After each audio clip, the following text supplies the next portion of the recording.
Welcome back to another weekly market and financial update.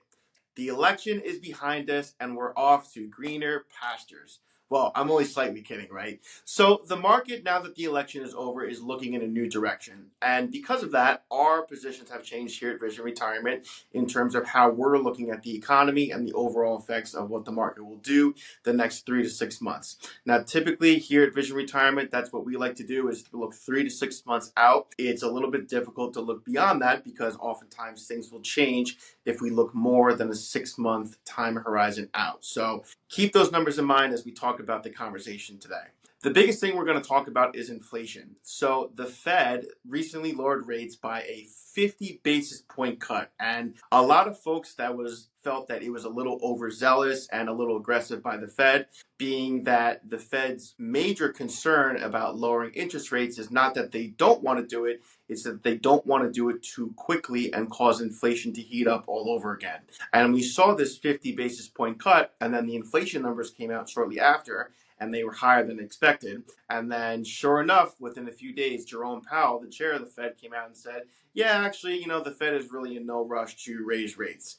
And of course, a lot of people said, well, duh, right? Because you lowered the rates too aggressively. And I do tend to agree. I think it was a very aggressive rate cut. I think with how fragile the economy is, I know the economy is doing well and the markets are doing well, but there is a lot of uncertainty on the horizon, especially as we see that transition of power come next year from Trump coming back into office. So with that in mind, let's talk about the effects of what's going to happen with the Fed lowering rates as aggressive as they did. So what all that means is that now the Fed is likely to pause their rate cut cycle. So they had said they wanted to lower rates slowly but gradually throughout the remainder of the year.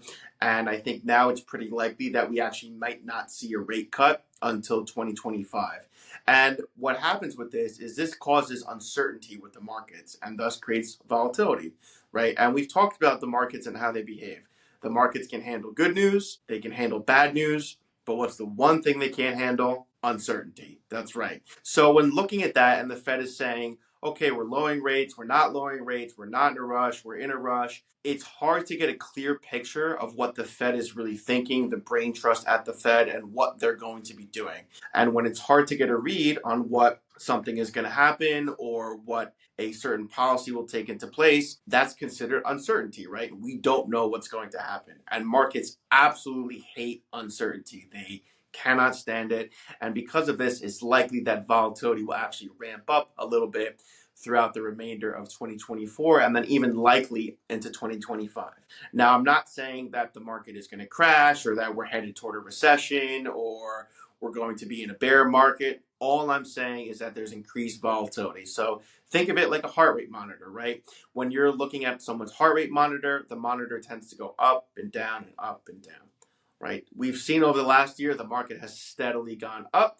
And I think it's more likely to have a bumpy ride toward that upward trajectory. So I still think the market is doing okay, but it definitely will be a little bit bumpier as we approach the end of the year and early next year. Now, let's also talk a little bit about tariffs. Donald Trump has said on multiple times throughout his campaign that he wants to increase tariffs on foreign nationals. And that will have a negative effect to our economy if tariffs are increased, right? Tariffs are just an extra tax. And because of that, what's ultimately going to happen is that cost is going to get passed on to businesses, which will ultimately get passed on to consumers. Now, the one silver lining here is that China, one of our largest countries that we import goods from, their economy is actually struggling right now. They have a lot of consumer debt on a national level. Their real estate market is kind of floundering right now, and they have their own debt that's at an all-time high. So right now, their economy is not doing as well as it once was when pre-COVID. It used to be doing much better in 2018, 2019, and has since cooled off significantly. And that actually gives the United States a lot of leverage when it comes to negotiating tariffs and import tax. So all that really means in short words is that we may not need to go down the whole tariff road with China. We just might need to be able to renegotiate some other situations with them on an economic level to make it more advantageous for us, as well as our own debt levels. Our debt levels with China is only about 280 billion, which in the grand scheme of things sounds like a big number, right? But in reality, 280 billion for the debt that we have with another country is actually considered pretty small. So knowing that our debt with China is quite low puts the United States in a very favorable position where tariffs actually might not really need to happen, maybe just more of the threat of tariffs, right? As a negotiating tactic, right? You can say, oh, if you don't cooperate with us or help us with prices or your own cost of importing goods in, then we will threaten you with a tariff. And that might just be enough for China to say, okay, we'll cooperate and we'll negotiate with the United States to make prices more reasonable, which that would be a really good outcome for the United States, because if China's goods are lower, then ultimately that lowers the import cost for businesses, which then gets passed on to consumers, right? So being that cost will be lower for consumers, right? So if tariffs end up coming into play, then cost of goods for consumers and businesses are higher.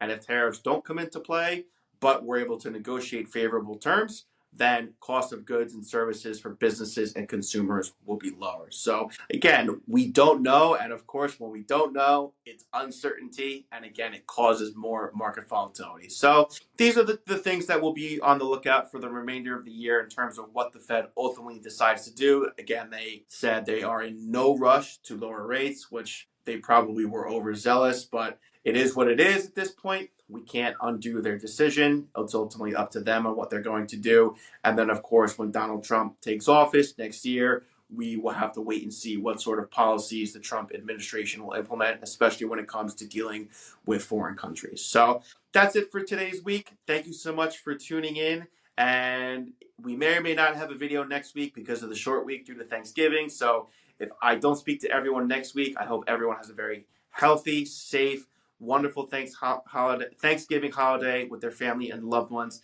And we'll talk to everyone real soon. All right. Take care.